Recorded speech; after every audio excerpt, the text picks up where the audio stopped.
오늘 본문은 말하자면은 예수님의 취임 설교라고 할 수 있습니다. 물론 이전 장에서 4장에서 제자들을 부르시기 전에 회개하라 천국이 가까이 왔느니라라는 그 복음의 메시지를 전하기는 하셨지만 오늘 본문에서는 예수님께서 왕으로 좌정하시는 모습이 나오며 그분의 통치 대상 죄송합니다. 그분의 통치 대상이 되는 제자들이라고 하는 그룹이 처음으로 등장하기 때문입니다. 1절에 보시면요. 예수께서 무리를 보시고 산에 올라가 앉으시니 제자들이 나아온지라 라고 되어 있습니다. 일단 성경에서 앉는다라고 앉아 있는다, 앉는다라고 하는 그 표현은 상징적인 의미가 있습니다. 아브라함의 조카 롯이 소돔의 성문 앞에 앉아 있었다고 되어 있죠.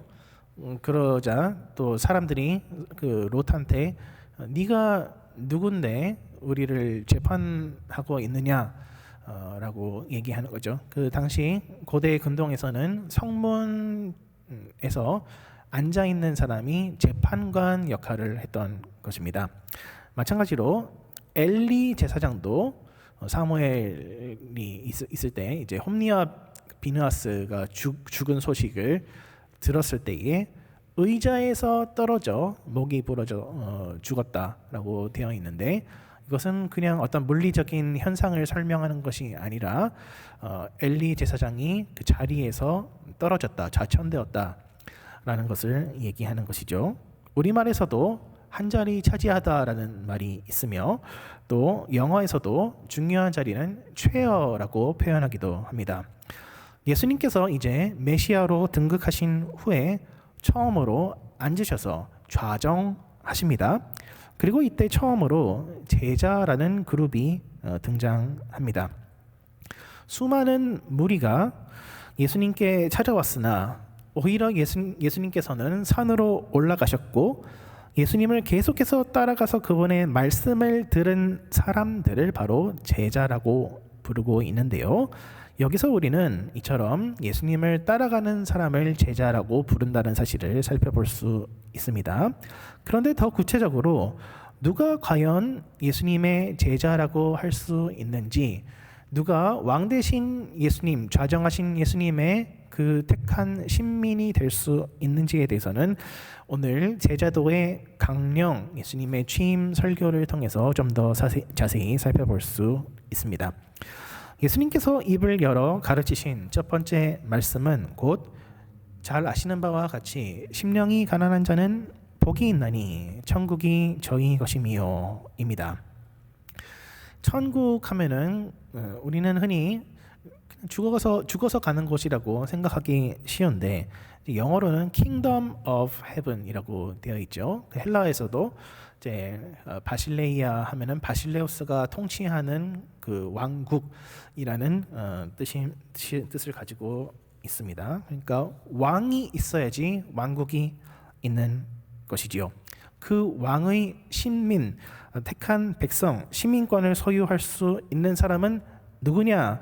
천국이 저희 것인 사람이 도대체 누구냐라고 물었을 때 천국 입장권, 천국의 시민권 누가 가질 수 있느냐라고 물었을 때에 예수님께서는 처음부터 심령이 가난한 사람 혹은 영혼이 가난한 사람, 심령이라고 번역된 것은 제 영어로 poor in spirit이라고 번역을 하는데 그게 좀 더 문자적으로 가까운 번역이라고 할 수 있습니다.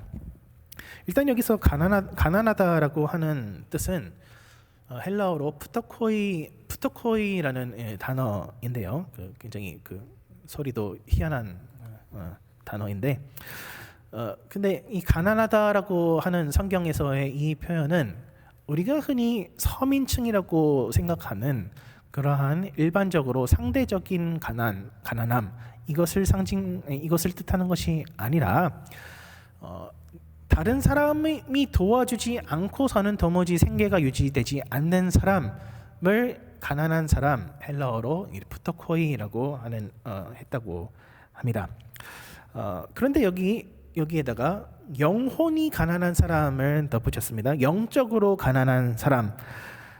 그러니까 이것은 단지 물질적으로 가난한 사람이 나중에 부자가 된다라는 것을 뜻하는 것이 아니라 어떤 사람에게 영적인 필요가 있는데 그 필요는 스스로 해결될 수 있는 것이 아니고 누군가가 도와줘야지만 된다라는 것을 의미하고 있습니다. 이와 비슷하게 다음 절인 4절에서도 애통하는 자가 복이 있나니 저희가 위로를 받을 것이라고 되어 있는데 산상수훈의 특징은 저희가 위로를 받을 것이요 하나님께서 어떤 사람들에게 무엇을 해 주실 것이다, 저희가 뭐뭐 될 것이다 수동태로 되어 있어서 하나님이 복을 주시는 것으로 표현하고 있는 것이 산상수훈의 특징이라고 할 수 있습니다. 네, 여기서 중요한 것은 이 영적인 필요가 무엇이냐, 사람들이 애통하는 그 내용이 무엇이냐, 단지 슬프기만 하면은 나중에 위로를 받는다라는 뜻이 아니라 오늘 본문의 그 시작점과 그 배경들을 모두 살펴봐야지 이 뜻이 좀 더 정확하게 파악이 된다라는 것이지요.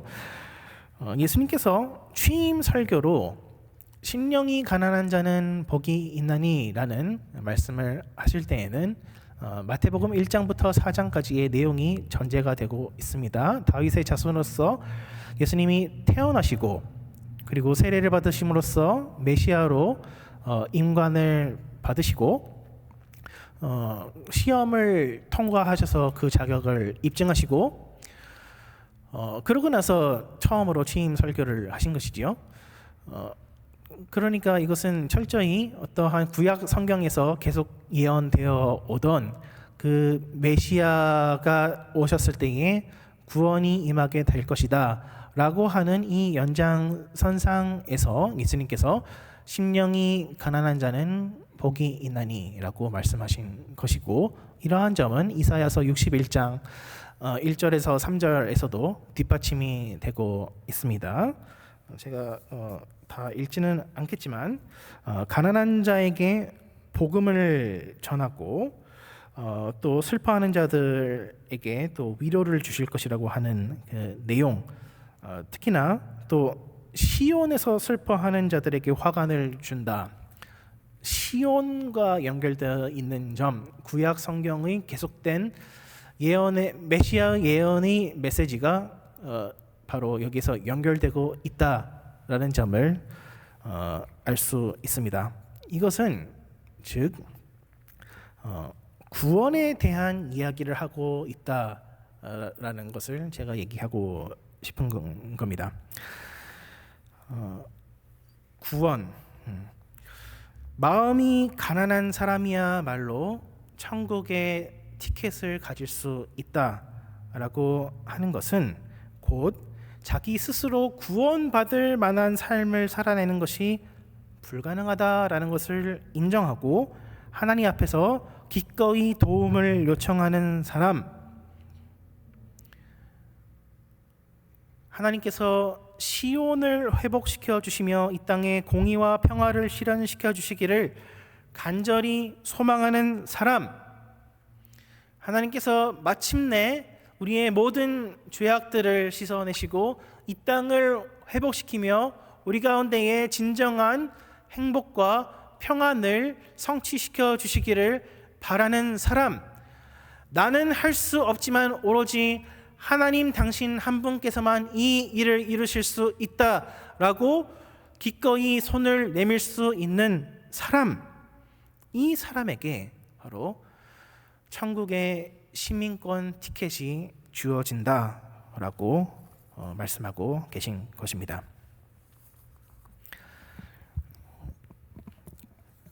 이미 믿고 있는 우리한테는 이것이 굉장히 너무나 당연한 이야기로 들려지기도 하지만 사실상 인간의 죄된 본성은 교만하기 그지 없지 않습니까? 은혜를 받아놓고서도 은혜 전혀 받지 않은 척 하려고 하는 데가 얼마나 많은지요.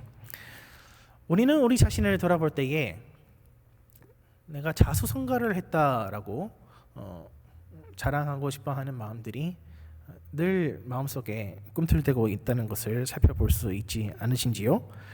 내가 이만큼 노력해서 여기까지 왔노라. 여기까지 오는데 얼마나 힘들었는지 아느냐? 그렇지만 인간은 사회적인 동물입니다. 나의 선천적인 어떠한 재능이 있다고 한들 그것도 다 부모님이 물려주신 것이며, 내가 어떤 받은 교육, 내가 지금 이 자리에 있는 어떤 사회적인 위치 또한 우리의 가정의 영향을 다 받을 수밖에 없었던 것입니다. 나에게 무슨 지혜나 지식이 있다라고 한다면은 내가 좋은 멘토나 선생님을 만났기 때문일 것이며, 내가 추진하는 사업들이 잘 되었던 까닭들도 마침 마음이 맞는 사람들이 있었기 때문이라고 할 수 있겠지요. 그렇지만 이렇게 많은 은혜를 받아 놓고서도 우리는 내가 스스로 이루었다라고 자랑하고 싶어하는 것이 인간의 죄된 본성입니다. 신앙생활도 마찬가지로 예수님을 처음 믿을 때에는 내가 정말 죽을 죄인입니다 라고 고백을 합니다. 그런데 예수님을 믿고 신앙생활을 몇 년 하다 보면은 교만해지기 너무나 쉽습니다. 누가 무슨 얘기를 하면은 다 아는 얘기 같고 내가 예전에 다 해봤던 일들 같습니다. 근데 예수님의 보혈, 하나님의 무조건적인 용서, 하늘에서 내려지는 평안함, 이런 것들은 다 하나님이 내려주셔야지만 우리가 받을 수 있는 것들인데 내가 잘 믿어서 얻어낸 것이라고 착각할 때가 많지 않으신지요? 그렇기 때문에 하나님은 우리에게 시험이라는 것을 허락하셔서 어려운 시간을 지날 때에 하나님만을 의지하도록 만드시는 것 같습니다. 그래야지만 우리의 마음이 진정으로 가난해져서 하나님 없이는 인생이 사라지지가 않는구나 라는 사실을 다시 한번 고백하게 되는 것 같습니다. 산상수훈의 이 앞부분의 말씀은 굉장히 아름다운 시와도 같습니다. 그래서 그 간디도 굉장히 아름다운 그 성경 본문이라고 그 칭송을 했었다고 하죠. 그런데 산상수훈의 말씀을 점점 읽어 내려가면 내려갈수록 마음이 무거워지는 것을 여러분은 경험하지 않으셨는지요? 일단 예수님을 위해서 박해를 받아야 된다라고 하는 말씀은 우리가 어떻게 넘어간다고 하더라도 서기관과 바리새인들보다 의롭지 않으면은 천국에 들어갈 수 없다라고 말씀하고 있습니다. 형제를 살인하지 말라라는 계명을 온전히 실천하기 위해서는 미워하는 마음조차 없어야 된다고 하며, 간음하지 말라는 계명을 온전히 실천하려면은 눈을 빼버리거나 손을 잘라야 된다고 말씀합니다. 속옷을 빼앗으려는 자에게는 겉옷까지 나눠줘야 한다고 하며, 오른뺨을 치는 사람에게는 왼뺨마저도 때리라고 내어주어야 한다고 합니다. 그리고 예수님께서는 말씀하십니다. 그러므로 하늘에 계신 너희의 아버지의 온전하심 같이 너희도 온전하라. 그런데 도대체 누가 이러한 삶을 살아낼 수 있는 것일까요? 이단들이 얼마나 열심히 삽니까? 또 다른 종교 사람들이 또 얼마나 열심을 다해서 그들의 종교 생활을 합니까? 서기관과 바리새인들이 얼마나 열심히 살았는데 그것들을 따라간다라고 생각한다면은 우리의 숨이 막힐 수도 있을 것 같습니다. 그런데 다행스럽게도 예수님께서는 서기관과 바리새인들처럼 살으라고 말씀하시는 것이 아니라 그들보다 더 나은 의로움을 가져야만 한다라고 말씀하고 계신 것이지요. 마태복음 5장의 말씀은 하나의 연결된 본문 전체적으로 읽어야 할 것입니다. 안 그러면은 어떻게 마음으로부터 온전히 순종하게 되는지를 이해하지 못하게 되는 것이지요. 그래서 다시 한번 3절로 돌아가면은 심령이 가난한 자가 복이 있다라고 말씀하고 계십니다. 즉 영혼이 가난해서 스스로의 힘으로 천국에 들어가지 못하는 사람들에게 오히려 천국의 입장권이 주어진다라고 하는 것이야말로 이 산상수훈의 대전제, 예수님의 취임 설교의 첫 번째 출발점이었던 것입니다. 그러므로 산상수훈은 정말로 열심히 노력해서 네 마음까지도 깎아가지고 그것을 가지고서 서기관과 바리새인을 능가하는 결과물을 내라라고 하는 말씀이 아니라 오히려 겸손한 자들에게 하나님께서 은혜를 부어 주시는 그러한 설명하는 내용이라고 할 수 있는 것입니다.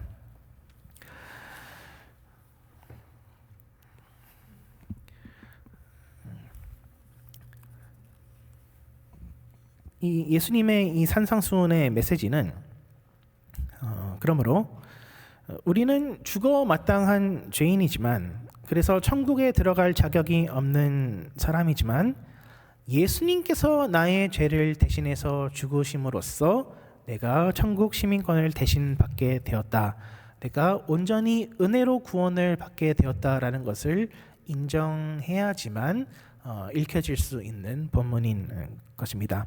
그런데 이러한 구조, 복음이 먼저 제시되고 나중에 율법이 제시되는 구조라고 하는 것은 이 마태복음 5장에서만 발견될 수 있는 특징이 아니라 성경 전체에서 발견될 수 있는 특징이라고 할 수 있지요.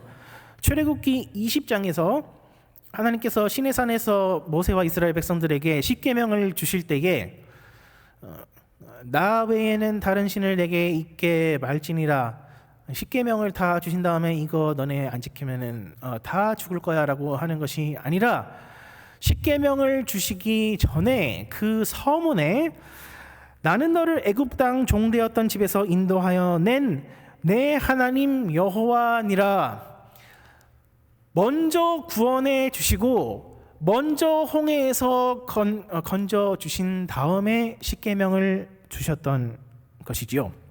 마찬가지로 에스라 느헤미야 우리 살펴볼 때에도 먼저 하나님이 은혜로 포로 생활에서 돌아오게 하신 다음에 언약 재계약 재체결의 그 의식을 가졌던 것도 마찬가지라고 할 수 있습니다.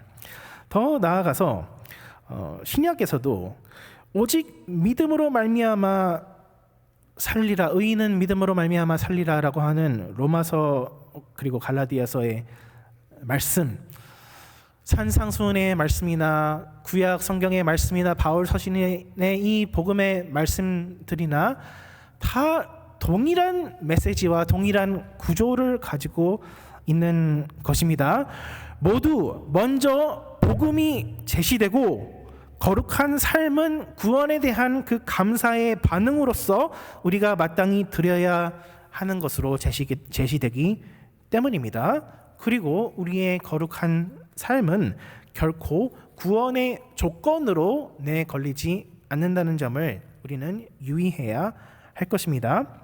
그러나 우리가 은혜로 구원을 받는다고 하더라도 그렇다고 해서 우리가 율법을 등한시해서 해도 되는 것은 아니라고 할 수 있죠. 로마서에서도 마찬가지로 그 어떤 것도 우리를 주님의 사랑으로부터 끊을 수 없다라는 것을 확인한 다음에 사도 바울께서 그러면 우리가 율법을 폐하는 자들이냐라고 물었을 때 결코 그럴 수 없느니라라고 말씀하며 오히려 율법을 더욱더 굳게 세우느니라라고 말씀하셨지 않습니까? 예수님께서도 동일한 말씀을 하고 계신 것입니다. 17절에 보시면요, 내가 율법이나 선지자를 폐하러 온 줄로 생각하지 말라. 폐하러 온 것이 아니요 완전하게 하려 함이라. 예수님은 율법을 폐하러 오신 것이 아니라 완성하러 오셨습니다.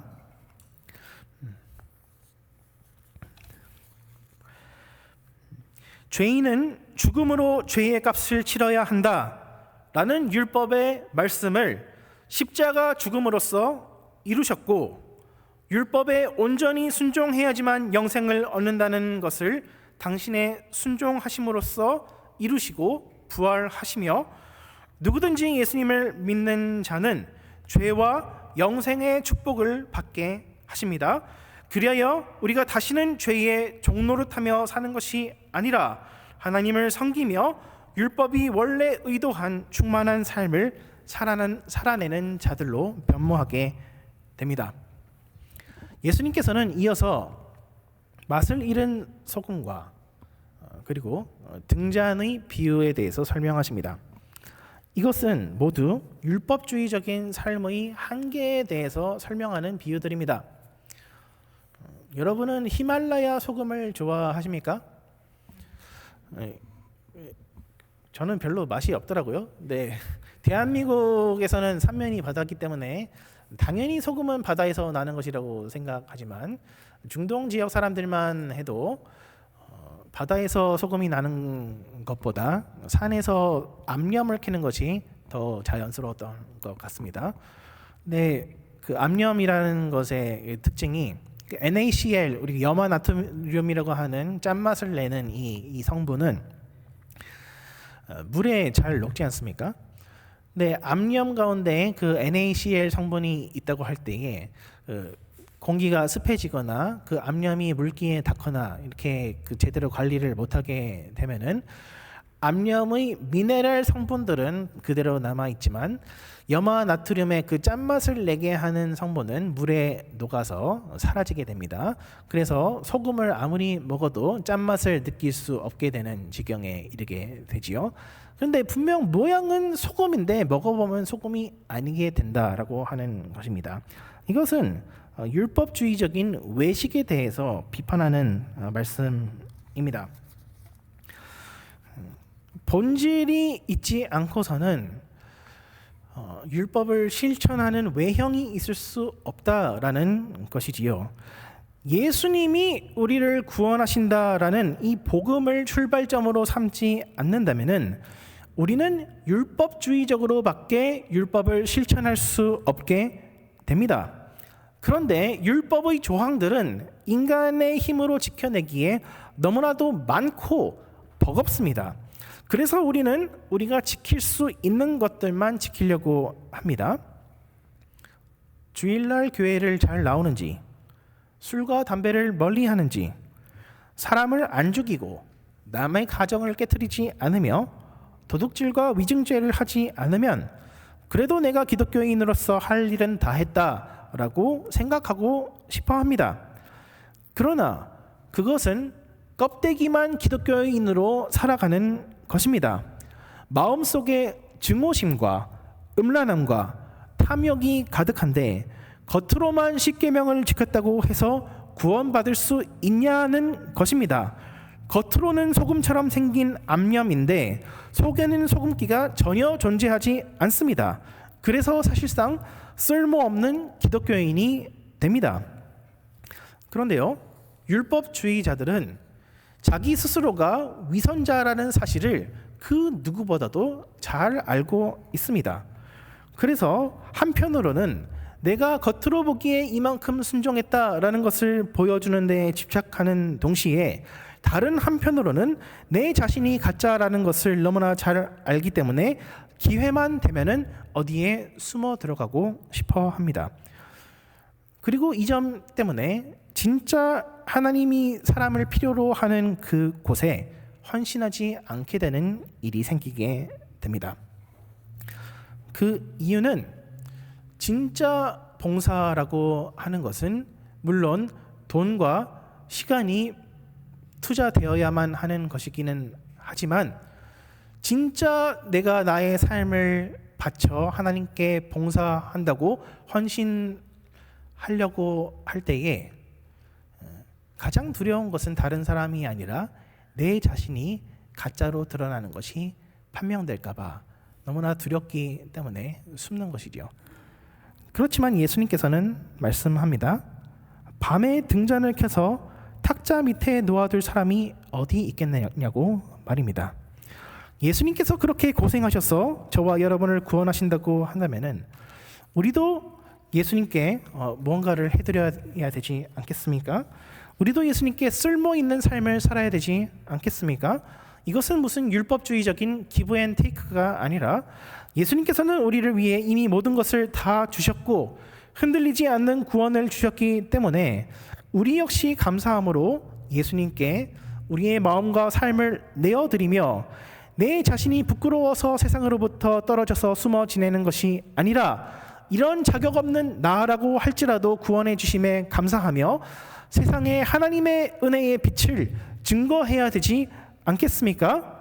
예수님은 우리에게 겉과 속이 일치하는 삶의 길을 열어주셨습니다. 그것은 복음에 따라 감사하며 율법을 지키는 삶 외에 다른 것이 아닙니다.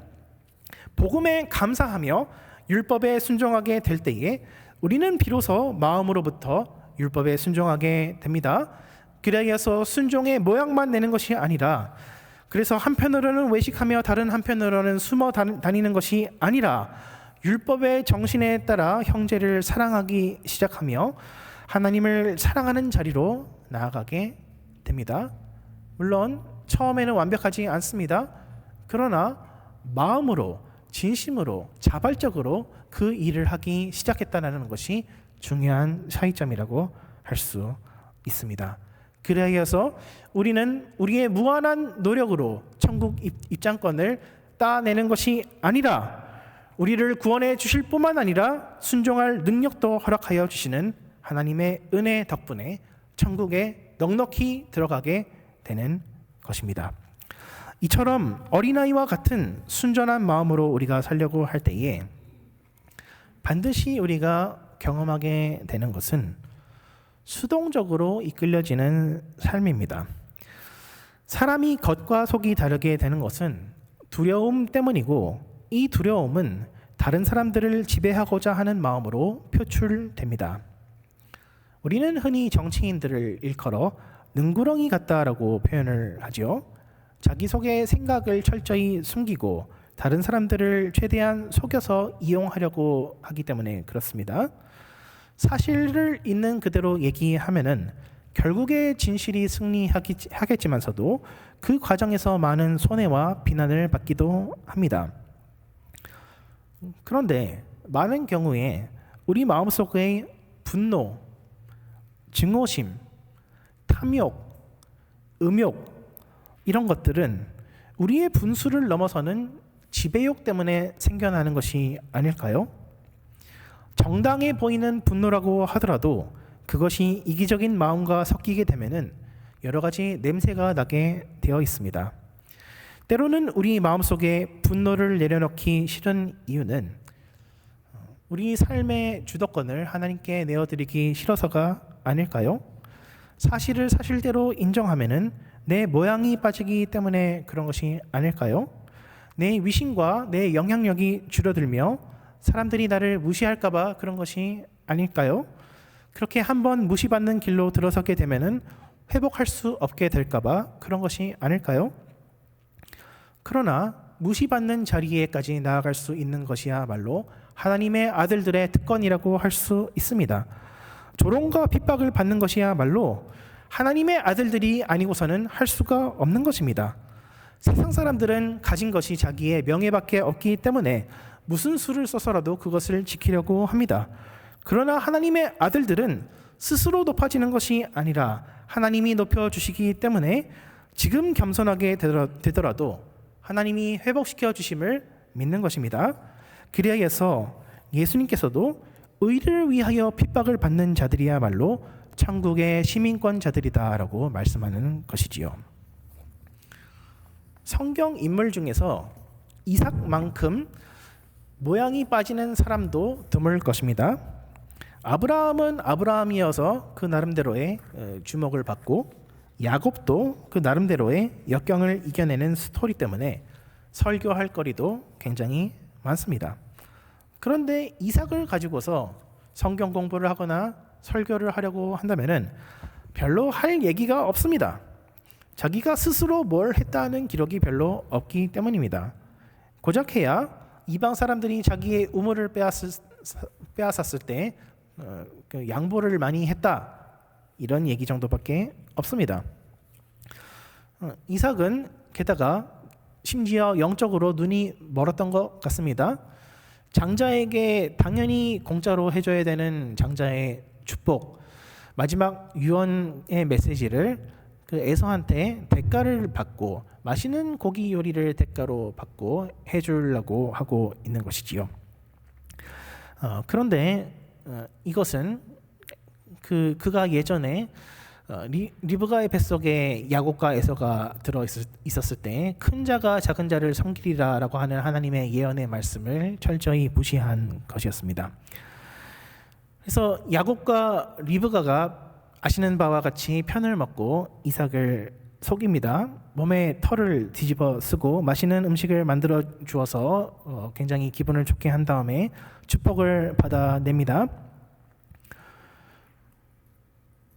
근데 나중에 알게 되죠. 근데 여기서부터 중요합니다. 만약에 저 같았으면, 제가 이삭의 자리였다고 한다면은 무슨 수를 써서라도 그 에서한테 축복을 다시 돌려줬을 것 같아요. 그래서 야곱, 너가 나를 속인 거잖아. 그러니까 속인 거니까 이거는 무효다 라고 충분히 주장할 수 있는 근거가 된다고 생각하지 않으시나요? 그리고 만약에 이삭이 한국의 유명한 정치인이었다고 한다면 대형 로펌들에서 아주 비싼 변호사를 고용해가지고 막 이렇게 뭐 할 수 있는 거를 다 하지 않았을까요? 그런데 놀랍게도 이삭은 에서한테 하나님의 이름으로 축복이 나갔으니까 이거는 변경할 수 없다라고 말하고, 너한테 줄 수 있는 남아있는 축복이라고 하는 것은 너가 칼을 의지해서 사는 것이랑 나중에 야곱이 너를 지배하겠지만 나중에 결국에는 해방되는 것 뿐이다 라고 얘기를 합니다. 히브리서 11장은 믿음의 장으로 굉장히 유명한데요. 아브라함 얘기가 굉장히 많이 나오고 또 모세 얘기도 굉장히 많이 나옵니다. 그만큼 중요한 인물이라는 거죠. 근데 이삭 얘기는 한 줄밖에 없습니다. 20절, 믿음으로 이삭은 장차 있을 일에 대하여 야곱과 에서에게 축복하였으며, 이삭이 살면서 제일 잘한 일이 이것이다라고 하는 건데요. 이게 근데 사실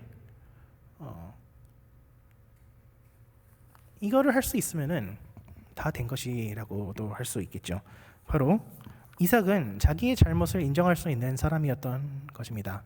이삭은 마음이 가난한 사람이었던 것입니다. 내가 잘못했습니다. 하나님께서 옛날에 큰 자가 작은 자를 섬기리라라는 말씀, 예언의 말씀을 주셨지만 내가 순종하지 않았습니다. 그리고 내가 불순종했지만 하나님의 말씀이 결국 성취되었음을 내가 고백합니다. 그것을 인정합니다. 나는 죄인이고 하나님은 의로우십니다. 이것을 고백할 수 있었던 사람입니다. 그리고 하나님의 의로우신 판결에 자기 자신을 온전히 내어 맡깁니다. 굉장히 모양이 빠지는 일이죠, 이삭으로서는. 그렇지만 그거는 자기의 권한이 아니고 하나님의 권한이라고 내어 맡깁니다. 결과적으로 아브라함과 야곱이나 다른 족장에 비해 굉장히 권위가 떨어지는 족장으로밖에 기억될 수 없을 텐데요. 중요한 것은 그게 뭐 어때서 라는 것이죠. 오히려 그게 더 좋은 게 아닐까요? 이삭이라는 사람이 존재한다라는 사실, 세상에는 능구렁이처럼 말을 바꾸는 정치인들 같은 어른들만 있는 것이 아니라 하나님을 하나님으로 인정하며 그저 하나님이 나를 갖다 놓으시는 곳에 내가 갖다 놓여지는, 그래서 하나님의 주권을 인정하고 바른 것은 바르다고 그른 것은 그르다고 인정할 수 있는 그래서 겉과 속이 일치하는, 그래서 바리새인들과 서기관들보다 더 나은 그러한 믿음의 어른들도 존재한다 라는 것을 일생을 통하여 보여줬다면 그것은 성공한 인생이라고 할 수 있지 않을까요? 제자, 여러분은 제자입니까?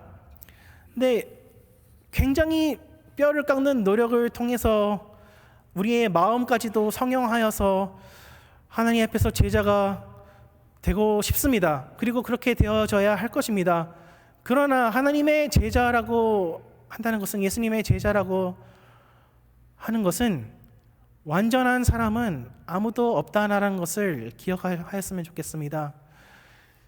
아브라함이라고 할지라도 아내 사라를 여러 번 팔아먹은 사람으로 기록되었지만 그럼에도 불구하고 하나님의 용서하심을 다시 붙잡은 사람으로 기록되었으며, 야곱이라는 사람도 정말로 형을 이겨먹고자 노력한 사람이었지만 그런 야곱이라고 할지라도 하나님께서 받아주시고 변화시켜 주셨으며, 다윗이라는 사람도 정말 밧세바에게 몹쓸 짓을 하였고 그의 남편에게 몹쓸 짓을 하였지만 그럼에도 불구하고 선지자 나단 앞에서 자기의 죄를 고백할 수 있는 용기가 있었기 때문에 하나님의 마음에 합한 자가 되었던 것이라고 할 수 있죠. 말씀을 맺겠습니다. 예수님께서는 참으로 선한 왕이시라고 한다면은 그분께서 통치하시는 백성들도 참으로 선한 백성인 줄을 믿으시기 바랍니다.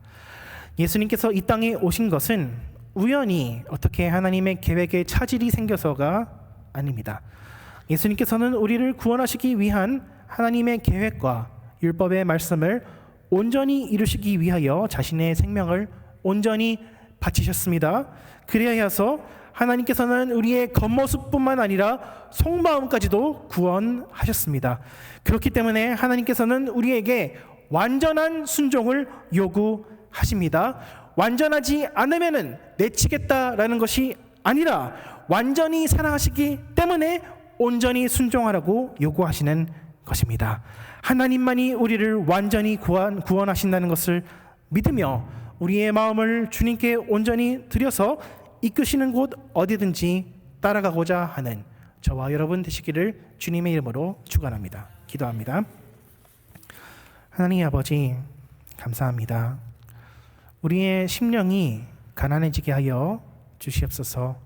모든 교만함 내려놓고 하나님의 은혜에 갈망하며 따라가며 마음으로부터 순종하는 우리 모두가 되게 하여 주시옵소서. 감사드리며 예수 그리스도 이름으로 기도드리옵나이다.